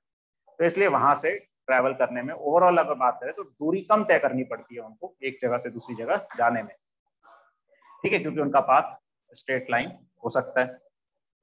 अब जब बॉडी चलती है तो हमारे लिए ये भी एक चीज इंपॉर्टेंट हो जाती है कि बॉडी ने, ठीक है, कुछ दूरी तय की, कुछ डिस्प्लेसमेंट हुआ, लेकिन कितने समय में हुआ, ठीक है। अगर वही दूरी कम समय में हमने तय करी तो फिर किस क्वांटिटी से उसको रिलेट करें, ज्यादा समय में करी तो किस क्वांटिटी से रिलेट करें, या किस क्वांटिटी से हम बता सकते हैं कि यार ये डिस्टेंस कम समय में ट्रेवल हो सकती है, ये डिस्टेंस ज्यादा समय में। जैसे हम गाड़ी चला रहे हैं तो क्या चीज से हम बता सकते हैं कि भाई ये डिस्टेंस कम समय में ट्रेवल कब होगी, जब गाड़ी की क्या ज्यादा होगी, वेलोसिटी या स्पीड ज्यादा होगी, तो बोलेंगे डिस्टेंस कम समय में ट्रेवल हो जाएगी।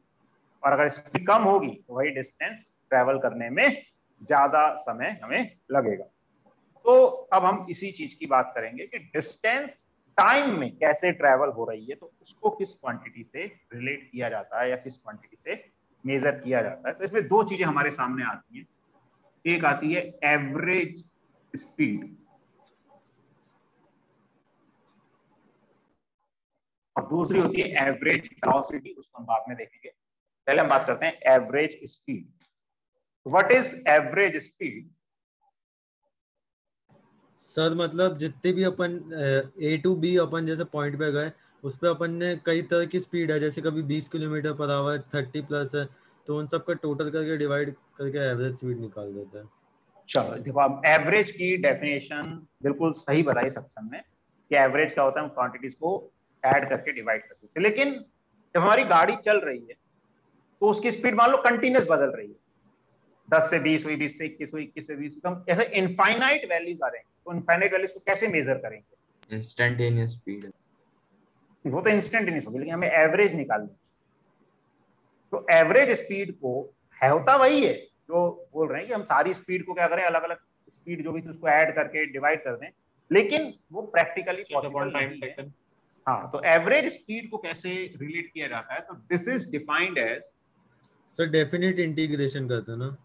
नहीं, इंटीग्रेशन की भी जरूरत नहीं इसकी, मतलब हाँ इंटीग्रेशन से भी हम बोल सकते हैं, लेकिन सीधी सी बात है, हम उसको कैसे डिफाइन करते हैं, distance travelled upon time taken या टाइम इंटरवल बोल सकते हैं।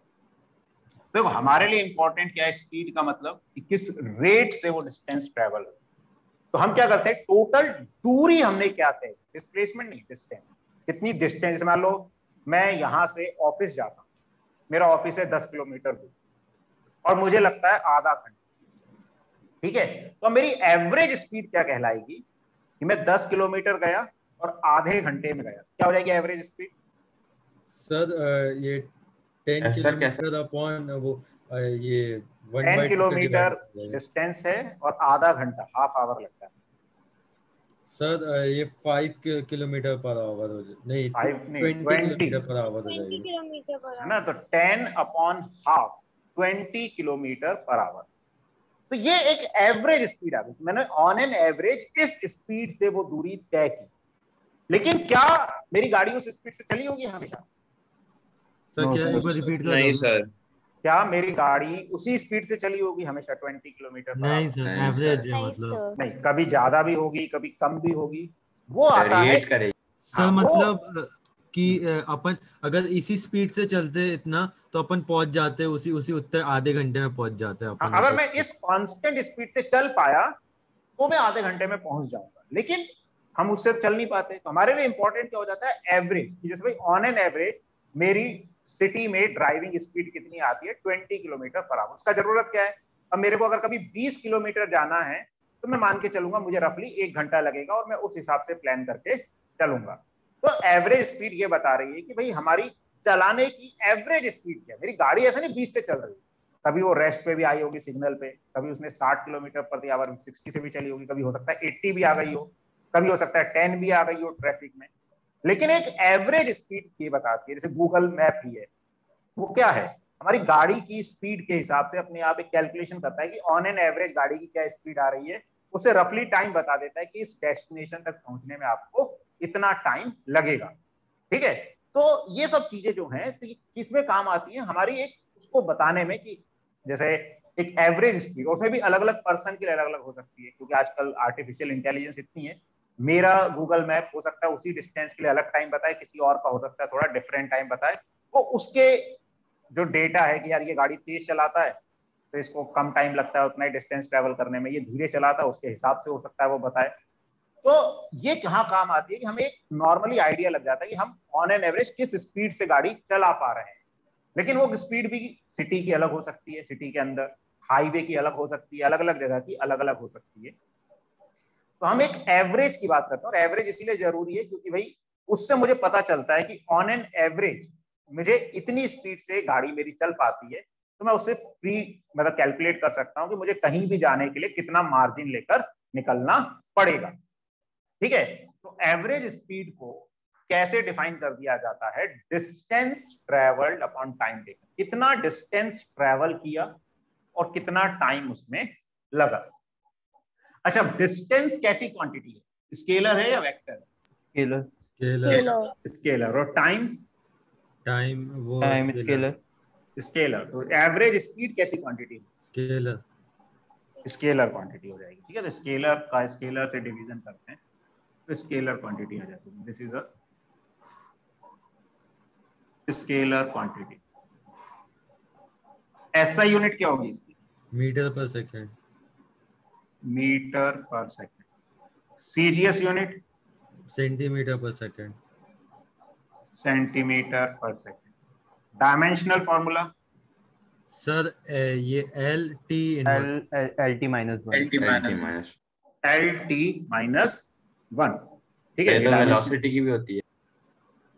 हाँ, तो स्पीड वो आ गई ना। वेक्टर हो गया ना, उसमें डायरेक्शन। एवरेज का मतलब नहीं है, मेन चीज क्वांटिटी क्या है, स्पीड। स्पीड या वेलोसिटी डायमेंशनली सेम ही चीजें हैं, बाकी बस वेलोसिटी में डायरेक्शन आ जाती है, स्पीड में डायरेक्शन नहीं होती। ठीक है सर।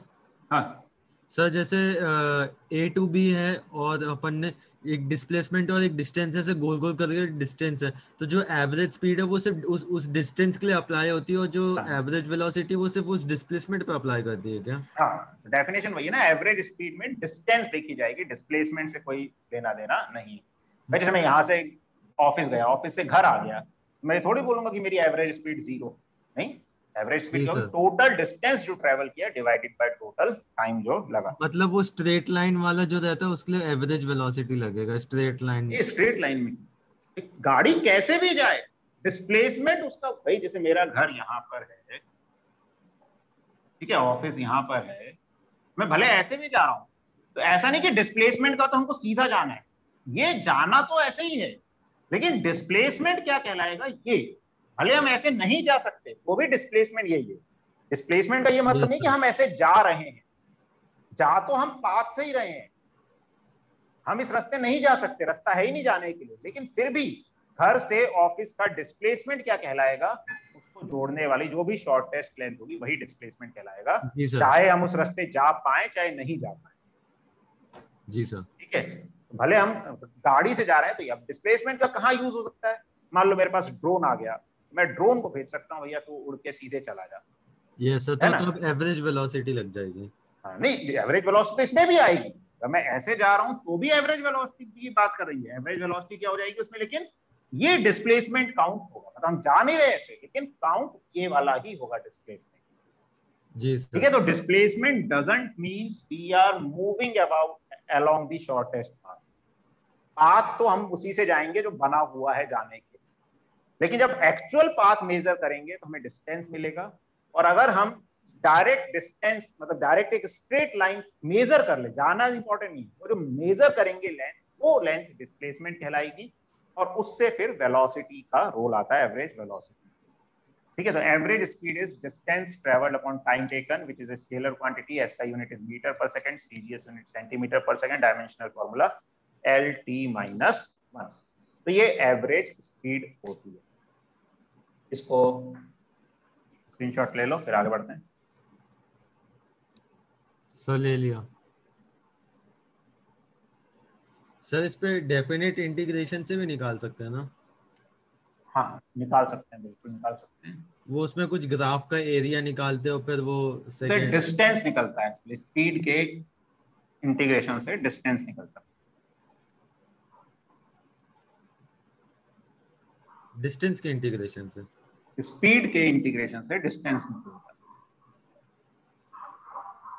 है। एवरेज वेलोसिटी, तो वेलोसिटी में क्या आ जाता है, डिस्प्लेसमेंट आ जाता है। अच्छा, एवरेज वेलोसिटी को वेक्टर क्वांटिटी है, ऐसे भी लिख देते हैं वी एवरेज, या फिर ये भी एक सिंबल होता है एवरेज, ऐसे दो ब्रैकेट बना देते हैं ये वाले।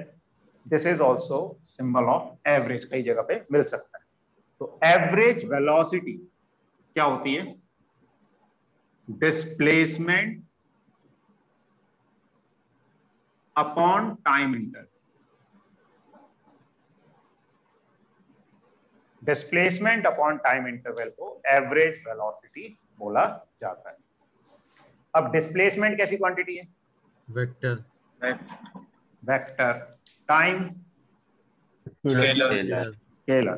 तो ये कैसी क्वांटिटी हो जाएगी, वेक्टर हो जाएगी। वेक्टर को स्केलर से डिवाइड करेंगे तो भी वेक्टर ही रहता है। एक और चीज, डिस्प्लेसमेंट जो है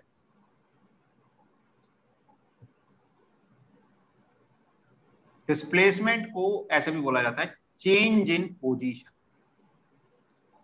अगर वन डायमेंशन में तो ऐसे बोल देते हैं, या 3D 2D में तो चेंज इन पोजीशन वेक्टर बोल सकते हैं, यानी कि डेल्टा एक्स से पोजीशन को डिनोट करते हैं। तो वन डायमेंशन में डिस्प्लेसमेंट को ऐसे भी लिख दिया जाता है, change in position, x final minus x initial.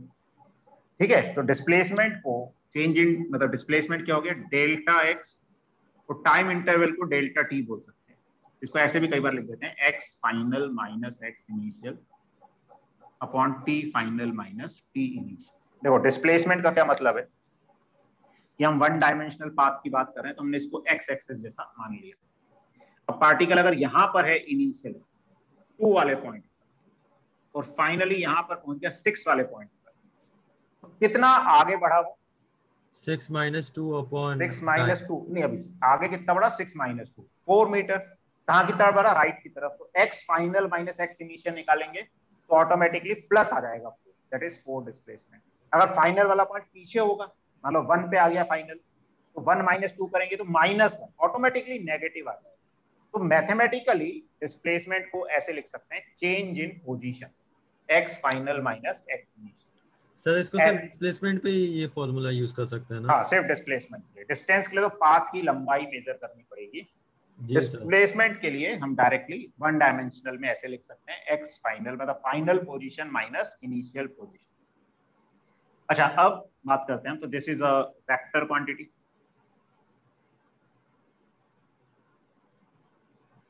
इसकी भी SI unit metre per second आ जाएगी।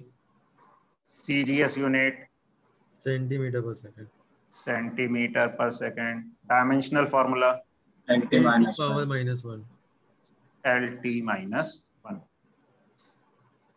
अब इसमें भी जैसे डिस्टेंस हमेशा डिस्प्लेसमेंट से ज्यादा होता है या उसके बराबर हो सकता है, तो ऐसे ही जो एवरेज स्पीड है,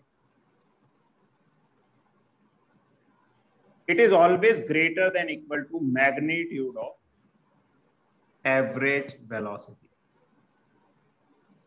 ठीक है, तो एवरेज स्पीड हमेशा एवरेज वेलोसिटी के मैग्नीट्यूड से या तो ज्यादा होगी या फिर बराबर होगी।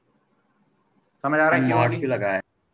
मॉड एवरेज वेलोसिटी कैसी क्वांटिटी है? वेक्टर है तो उसका वेक्टर। मैग्नीट्यूड। तो वेक्टर को अपन स्केलर से डायरेक्ट रिलेट नहीं कर सकते ना, वेक्टर के मैग्नीट्यूड इक्वेट कर सकते हैं स्केलर क्वांटिटी, उसके कॉरस्पॉन्डिंग जो स्केलर क्वांटिटी।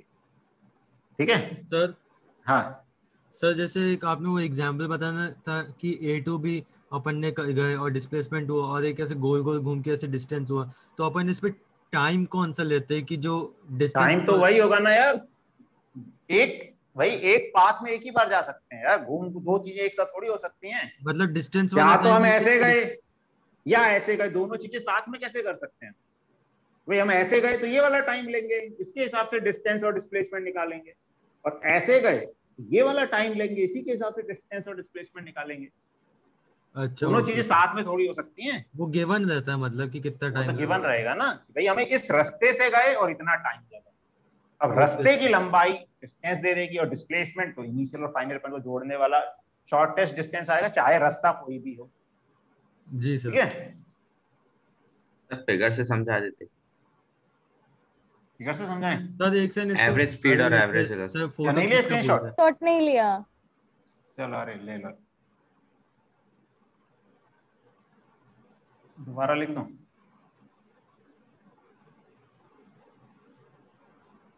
तो सर फिगर से कैसे समझेंगे कि एवरेज स्पीड और एवरेज वेलोसिटी का रिलेशन?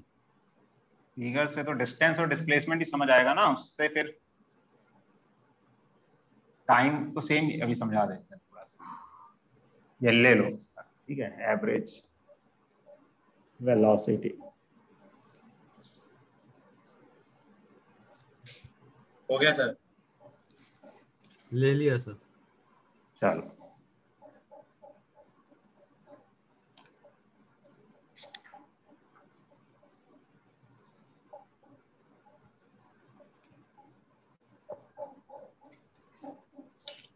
देखो, तो सिंपल सी बात क्या होती है, तो मान लो ये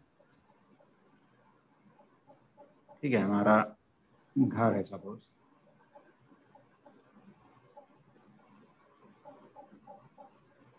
ठीक है, और ये मान लो दुकान है, मंदिर है, कुछ भी मान लो।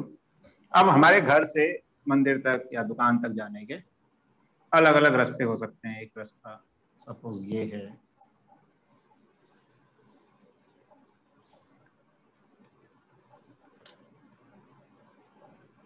एक रास्ता ये है, ऐसे। अब तुम यहां से निकले, ठीक है, पैदल निकले, अपनी गाड़ी पे निकले, जैसे भी निकले।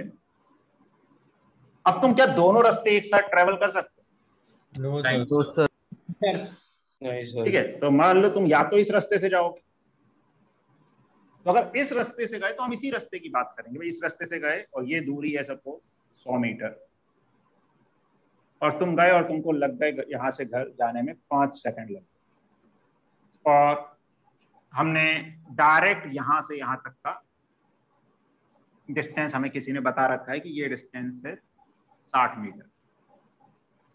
ठीक है, अब तुम एक रास्ते से गए, ये वाला जो रास्ता है, तो बताओ तुमने डिस्टेंस कितना travel? Sir 100 distance 100 metre. Metre. 100 metre. 100 metre की है ना?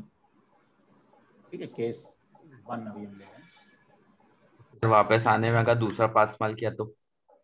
वापस है तो तब की बात करेंगे, अभी हम जाने जाने की बात कर रहे हैं ना भाई। हम बात उतने की करेंगे जितना हमसे पूछा गया है। जब जाने की बात करें जाने की करेंगे, जाने आने की दोनों की पूछेंगे तो दोनों की बात करेंगे, उसका अलग से भी टाइम बताएंगे, डिस्टेंस बताएंगे। तो हम एक समय में जो बात कर रहे हैं उसी की कैलकुलेशन करेंगे ना, कि भाई हम मंदिर गए, हम मंदिर जाने में तक की बात कर रहे हैं। तो डिस्टेंस हमने 100 मीटर ट्रेवल, हमारा डिस्प्लेसमेंट कितना होगा?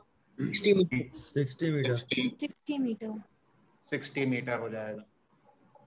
एवरेज स्पीड कितनी होगी? 20 metre per second. Distance upon time 20 metre per second. और एवरेज वेलोसिटी कितनी होगी? 12 metre per second. 12 metre per second. 60/5। ठीक है, तो ये पाथ तो हम यही ले रहे हैं, ऐसा नहीं कि हम सीधे गए, लेकिन पाथ ये लेने से डिस्टेंस इसके अकॉर्डिंग आएगा, डिस्प्लेसमेंट तो वही रहेगा। हाँ, लेकिन अलग अलग पाथ से टाइम अलग अलग हो सकता है। भाई मैं ज्यादा लंबे पाथ से जाऊंगा तो टाइम ज्यादा लग सकता है, तो एवरेज वेलोसिटी चेंज हो जाएगी। ठीक है, सर तो वो डिपेंड करता है 5 सेकंड क्यों लिया है सर अपन ने? क्या 5 सेकंड क्यों लिया है सर? भाई मैंने घड़ी से मेजर किया, मुझे 5 सेकंड लगे, मैंने 5 सेकंड ले लिया। भाई टाइम तो एक ही लगेगा ना यार, ये थोड़ी है तुम सर पर घड़ी से अपन दूसरे रास्ते से जाएंगे तो उसमें मान लो 10 सेकंड लगे तो अपन 10 अपना इस सेकंड रास्ते की बात कर रहे हैं ना, तो फिर उस रास्ते की बात करेंगे। भाई एक रास्ते में, इस रास्ते से जाने में मैंने देखा, मैंने घड़ी स्टॉप वॉच शुरू की और चल दिया मंदिर की तरफ। मंदिर पहुंच के मैंने स्टॉप वॉच क्लोज की, मैंने देखा अरे 5 सेकंड हो गए, भैया इस रास्ते से मुझे 5 सेकंड लगते हैं। हमने इस रास्ते की बात की। अब हम दूसरे रास्ते से जा रहे हैं किसी दिन, या हमें लगा नहीं यार आज तो ऐसे टहलते हुए यहां से जाएंगे, और ये रास्ता सपोज हमें पड़ता है 200 मीटर लंबा, और ये रास्ता थोड़ा सा और ऊबड़ खाबड़ पगडंडी वाला है, तो इसमें हमें 20 सेकंड लग जाते हैं। भले टाइम मतलब डिस्टेंस डबल ही हुआ, लेकिन टाइम और ज्यादा लग गया, रास्ता काफी खराब सा था। तो अब हम इस पाथ की जब बात करेंगे तो इसकी बात करेंगे, अब उससे हमें कोई लेना देना नहीं, भाई हम इस रास्ते से बात करेंगे, इस रास्ते से क्या होता है हमारा। भाई जैसे तुमको बोला जाए, रास्ते के ऊपर भी डिपेंड करता है कि एवरेज वेलोसिटी सिंपल क्या सी है। बात है ना, या तुम्हें बोला है भोपाल से तुम्हें दिल्ली जाना है, अब तुम बस से जाओगे तो तुम्हें 14 घंटे लगेंगे, कार से जाओगे 12 घंटे लगेंगे, ट्रेन से जाओगे 8 घंटे 10 घंटे लगेंगे, फ्लाइट से जाओगे 2 घंटे लगेंगे। क्यों? अलग अलग पाथ में क्या स्पीड है, क्या डिस्टेंस ट्रेवल हो रही है, उस पर डिपेंड करेगा ना। अभी तुम बोलोगे अरे सर कार से तो हमें 14 घंटे लगे थे, फ्लाइट से 2 घंटे लग रहे हैं सर, ये कैसे हो रहा है सर? भाई दोनों का पाथ अलग अलग है, दोनों की स्पीड अलग अलग है, वो तो अलग अलग रास्ता है ना। जब हम फ्लाइट की बात करें तो फ्लाइट के हिसाब से डिस्टेंस स्पीड सब चीजें मेजर कर रहे हैं, जब हम ट्रेन की बात करेंगे तो ट्रेन के हिसाब से मेजर करेंगे। तो वह अलग अलग केस हो गए ना, तो ऐसे ये पाथ अलग चीज हो गई, ये पाथ अलग चीज हो गई, दोनों पाथ से हम एक साथ तो जा नहीं सकते। हमने जब ये पाथ फॉलो किया तो इसके पैरामीटर्स ये आए, हमने ये पाथ फॉलो किया तो इसके पैरामीटर्स क्या आएंगे वो देख सकते हैं। तो केस 2 हमने लिया। अब बताओ डिस्टेंस ट्रेवल कितना हुआ? 10 है 200 मीटर। डिस्प्लेसमेंट 60, टाइम 20 है, तो एवरेज स्पीड क्या आ जाएगी यहाँ पे 3 metre per second. 10 metre per second. 10 metre per second. 200/20 10 metre per second. और average velocity 3 metre per second. 3 metre पर 3 मीटर पर सेकंड। तो इट डिपेंड्स ऑन पाथ। और एक वक्त में हम एक रास्ते की बात करें, दोनों दो अलग अलग पर्सन हो तो अलग अलग इस पर्सन की बात कर सकते हैं कि भाई एक पर्सन इस पाथ से गया तो उस पर्सन के लिए ये केसेस बन गए, दूसरा पर्सन इस रास्ते गया तो उस पर्सन के लिए केसेस बन गए। तो it depends from person to person, या हम बोल सकते हैं व्हीकल टू व्हीकल, कि हम बाइक से जा रहे हैं तो अलग चीज आएगी, चाहे हम इसी रास्ते से जाएं तो हमारी एवरेज भाई डिस्टेंस सेम आ जाएगा अगर हम रास्ता सेम फॉलो करते हैं। ठीक है, बाइक से करें चाहे ट्रेन से करें चाहे किसी से भी करें, अगर हम सेम पाथ फॉलो कर रहे हैं तो हमारा डिस्टेंस सेम होगा, डिस्प्लेसमेंट सेम होगा। लेकिन टाइम बाइक से अलग लग सकता है, ठीक है, कार से अलग लग सकता है, साइकिल से अलग लग सकता है, पैदल चलते हुए अलग लग सकता है, बस से अलग लग सकता है। तो depending on mode of transport हमारे लिए एवरेज स्पीड और एवरेज वेलोसिटी अलग अलग आ सकती है, और उसी पे डिपेंड करता है कि किस चीज से हम जल्दी पहुंचेंगे। आ रहा समझिए? अगर डिस्टेंस और डिस्प्लेसमेंट इक्वल होगा तो एवरेज स्पीड और एवरेज वेलोसिटी इक्वल हो जाएंगी ना, तो उनका मैग्नीट्यूड इक्वल हो जाएगा। जैसे हमने बोला था कि भाई डिस्टेंस और डिस्प्लेसमेंट का अगर मैग्नीट्यूड सेम हो गया तो एवरेज स्पीड और एवरेज वेलोसिटी का मैग्नीट्यूड भी सेम हो जाएगा। सर जब हम लोग एवरेज वेलोसिटी की बात कर रहे हैं तो टाइम इंटरवल डिस्प्लेसमेंट का नहीं लेना चाहिए? क्यों? क्या हम इस रास्ते जा रहे हैं, क्या जा पा रहे हैं क्या? भाई हम प्रैक्टिकली जा तो इसी रास्ते रहे हैं ना बेटा, टाइम तो यही मैटर करता है। भाई हमारे घड़ी टाइम उससे मतलब नहीं है कि ये इस रास्ते से, भाई हम क्या पाथ फॉलो कर रहे हैं, इस पाथ को मतलब सर उसी पाथ का अपन एवरेज वेलोसिटी निकाल रहे हैं, डिफरेंट पाथ का डिफरेंट टाइम तो हमारी घड़ी बता रही है ना यार, हम थोड़ी हाँ वही सर वही कह रहा हूँ। हम जिस रास्ते से जा रहे हैं भाई, हम यहाँ से यहाँ पहुंच गए तो टाइम तो उतना ही लगा ना जो रास्ते से हमारी घड़ी ने बताया। अब जब हम एवरेज वेलोसिटी की बात करते हैं, हम बात करते हैं किसकी? डिस्प्लेसमेंट की, कि भाई डिस्प्लेसमेंट इतना हुआ, टाइम इतना लगा, तो this is my average velocity. Yes sir. Sir मतलब एवरेज वेलोसिटी से यही है, मतलब कि अगर अपन इस पे जैसे 20 सेकंड पे अपन अगर डिस्प्लेसमेंट वाले रास्ते से गए और 3 मीटर से नहीं 3 metre second 3 metre per second की स्पीड से चले गए, हाँ, मतलब ये बता सकते हैं कि अगर हम इस रास्ते जाते हैं और उतना ही टाइम अगर हमें लगना है तो हमारी कितनी स्पीड से हमें जाना पड़ेगा। जैसे इस केस में अगर बात करें तो 12 मीटर पर सेकंड से, सेकंड केस में 3 मीटर पर सेकंड से, ये हम इसको ऐसे समझ सकते हैं। और सर मतलब यही कि 3 मीटर पर सेकंड की स्पीड से अगर उस रास्ते से चलेगा तो 20 सेकंड लगेगा। हाँ बिल्कुल जी सर। ठीक है, क्लियर है? Yes sir. चलो स्क्रीनशॉट ले लो और टाइम भी सर। हो गया अपना। ठीक है, तो फिर मिलते हैं अब अगली क्लास में। जी sir. Thank you sir. Thank you sir. Bye thank you sir. Sir. Thank you sir. Thank you sir. Bye sir. Bye.